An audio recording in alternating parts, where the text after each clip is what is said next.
Jen, a programming librarian at the Cedar Rapids Public Library. I love all kinds of fiction, and I also really like reading graphic novels and comics.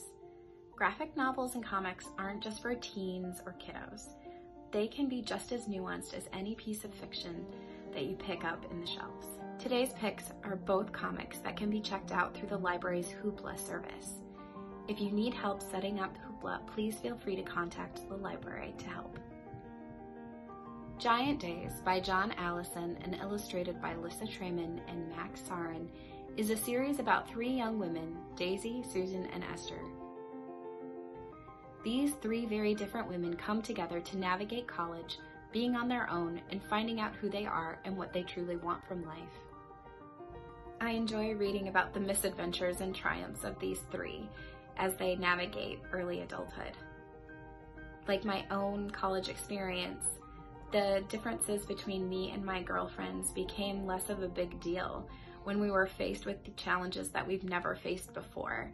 And our camaraderie is really what got us through some of those difficult situations or laughable or embarrassing situations. And that's exactly the way Susan, Esther, and Daisy are in this comic. I love how the differences of the girls are captured in subtle ways within the illustrations. The facial expressions are also wonderful. I love that we get over-the-top depictions of characters capturing how the character may see herself or feel instead of what might be reality. These three are absolutely relatable, and the stories they share capture some of the very relatable instances that happen during this confusing but very exciting time in life. Monstrous is a comic series that is written by Marjorie Liu and illustrated by Sana Takeda. It takes place in a matriarchal society with a little bit of steampunk flair.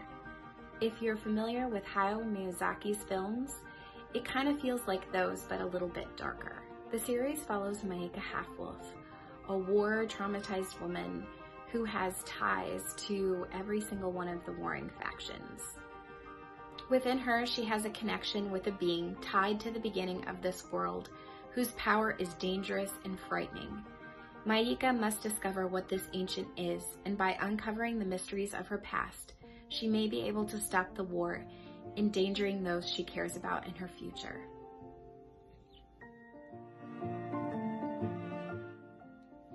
The illustrations in this comic are beautiful and rich, and the details that are included in each panel are wonderful and beautiful.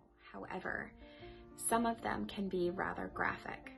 This is a comic book series about warring factions, and the comic book illustrator and author haven't shied away from depicting the dehumanization and brutality that people face during a war crisis.